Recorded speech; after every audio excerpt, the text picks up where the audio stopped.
on the presence of funding arrangement to ensure Suhakam independence can be preserved. We will strive to ensure that this unity government will commit to act upon recommendations rendered by Suhakam. Suhakam ought to report on all its findings to Parliament to be debated for the lawmakers to be acquainted with Malaysian human rights states of affairs and to craft the step forward. Azalina also revealed a slew of other reforms her ministry plans on carrying out during her tenure. We intend to establish a special task force on institutional reform comprising of relevant stakeholders with the purpose to conduct a cross-sectoral study and propose a list of institutional reforms which will be tabled to the Cabinet. To broaden the engagement of this special task force as wide as possible, it will also engage with CSOs and the public, to which they may submit their recommendations directly to us via the task force. We will also continue with the undertakings of the previous administration to work on the abolishment of mandatory death penalty to be substituted with appropriate alternative sentencing.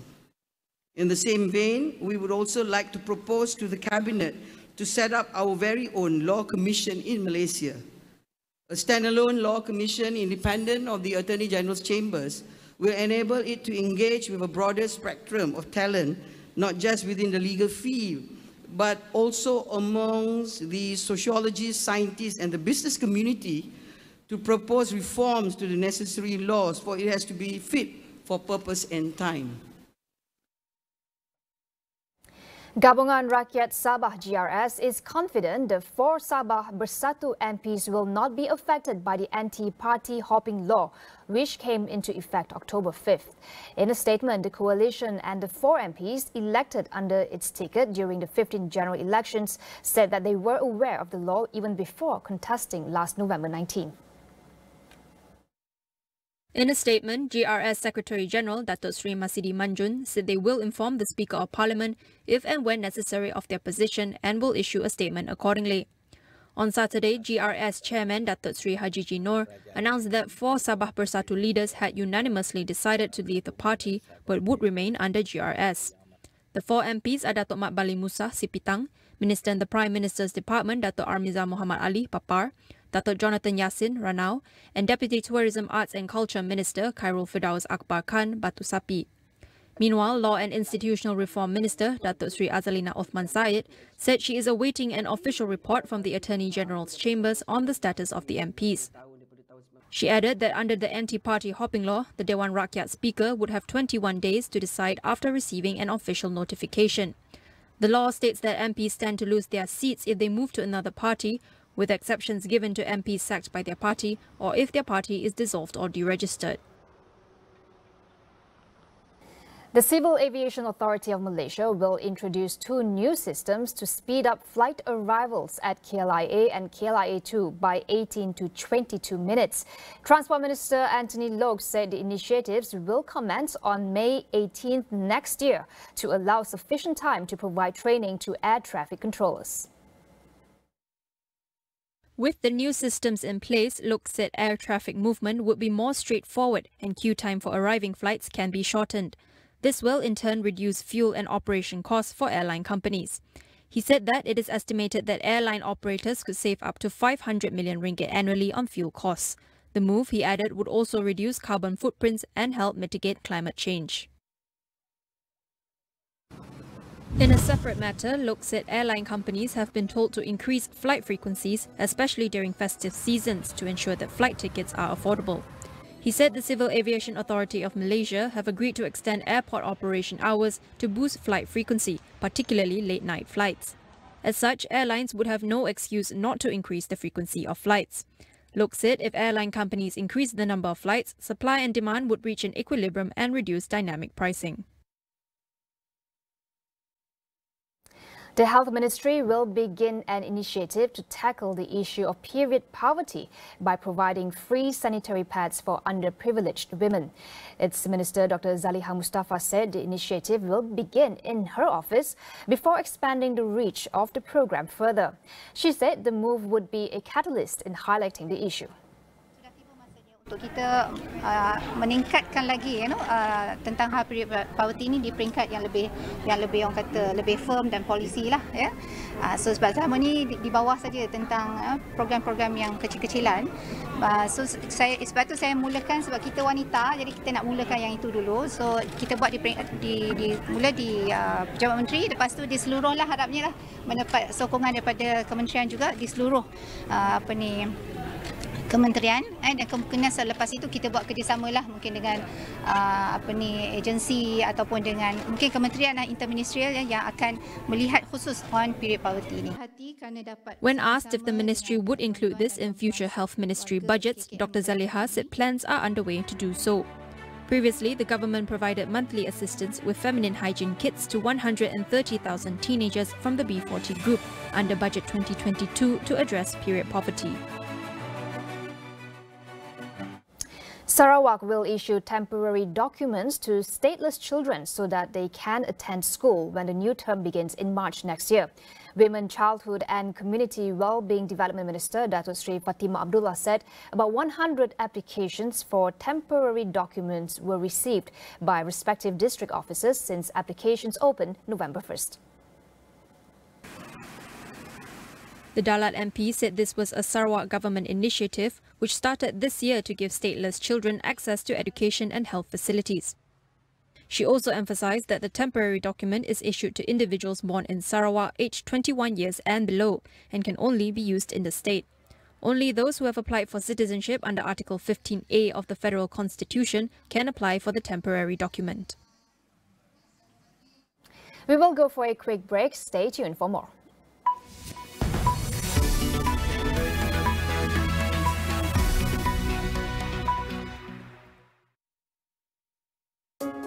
Abang kamu ada je yang tak kena. Hari tu... Wish, laju. Mari. Sebab tu, plan dia sekarang ni paling laju. Ada macam-macam. Hebat RM10 pun dapat. Opah tu, opah ni, awak pun nak juga kan? Nampak gaya dua-dua ni nak Digi Fiber. Adik pun berhajat nak talent family kan? Ceritanya semua orang nak. Ini pelanin terbaik untuk keluarga. Telah banyak yang saya lalui. Pasang surut kehidupan membentuk diri saya pada hari ini. Dengan kerja keras, keyakinan dan sokongan padu keluarga, saya mampu sampai ke puncak. Akan tetapi, kepedihan dan kekalahan bukannya halangan. Saya mengatasi setiap halangan dan kembali kuat. Gardenia Breakthrough, mengatasi setiap halangan.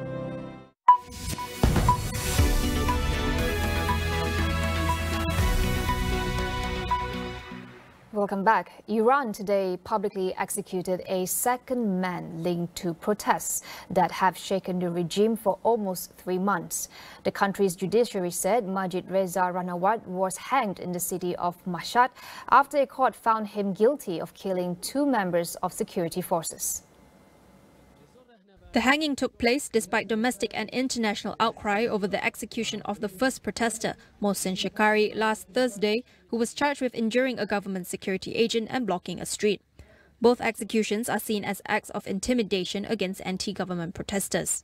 Rights groups warned that several other people arrested over the demonstrations were at imminent risk of being executed. It was reported over 18,000 people have been arrested and 488 people killed in the unrest.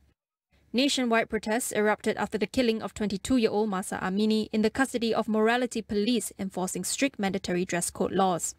The demonstrations have turned into a popular uprising by Iranians from all layers of society, posing one of the worst legitimacy challenges to the Iranian clerical leadership since the 1979 revolution. China announced plans to scrap its COVID-19 tracking app in the latest rollback of pandemic control measures, just days after abruptly abandoning its long-running zero-COVID policy. The state-run application, which tracks if someone has been to a high-risk area based on their phone signal, will go offline at 12 a.m. Tuesday. In operation for over 2 years, Communications Itinerary Card app is the latest measure of China's zero-COVID policy to be dismantled. Over the past week, testing requirements have been greatly reduced, domestic travel restrictions lifted, and infected people allowed to quarantine at home instead of being sent to specialized facilities. While official COVID case numbers in China have fallen, health authorities warned of widespread infections on the horizon. Hundreds of thousands of doctors and nurses have been redeployed to intensive care units in preparation for an Omicron surge through the population of 1.4 billion people. Peru's new president, Dina Boluarte, will submit a bill to Congress to bring the general elections forward by 2 years. This comes after 2 people were killed during protests demanding the country to hold elections, following the ouster of former President Pedro Castillo. Demonstrators have for days called for elections rather than allow Boluarte to stay in power until 2026. Some have also called for Congress to be shuttered.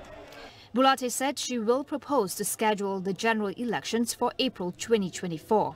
She was sworn in last week after her predecessor Castillo was sacked by Congress and arrested for attempting to dissolve the legislature in an effort to prevent an impeachment vote against him. We end AWANI tonight with this story. A pair of dogs gifted by North Korean leader Kim Jong-un have resettled in a zoo in South Korea following a dispute over who should finance the caring of the animals.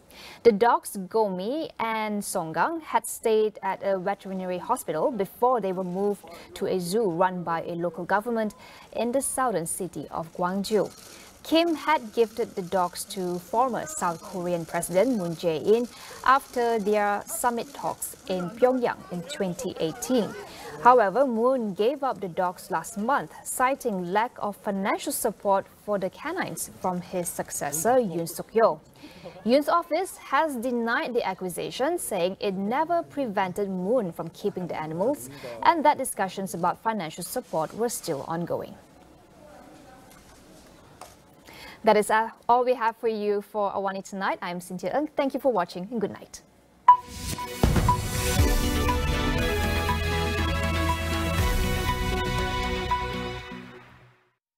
Apa kita nak gilap satu kalau kita boleh gilap semua jadi bintang? Gaya kita! Bola! Kali siapa yang tu latih? Aku kan kau! Kalau kau rasa semua kau buat betul,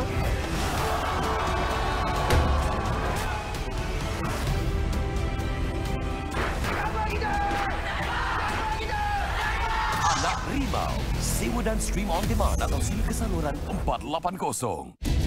Perjuangan yang berbeza. Suatu perjalanan yang unggul. Let the drama begin. Satu peluang untuk melakar sejarah. Satu peluang untuk terus mara. No man on the planet would stand in the way of him. Separuh akhir Piala Dunia FIFA Qatar 2022. Secara langsung dalam 4K HDR. Hanya di Astro. What are the stories that impact us today, be it within the country or from around the world? Get all the latest updates on AWANI tonight, right here on Astro AWANI Channel 501, Monday to Friday, 9:45 p.m. Also available live on all our digital platforms.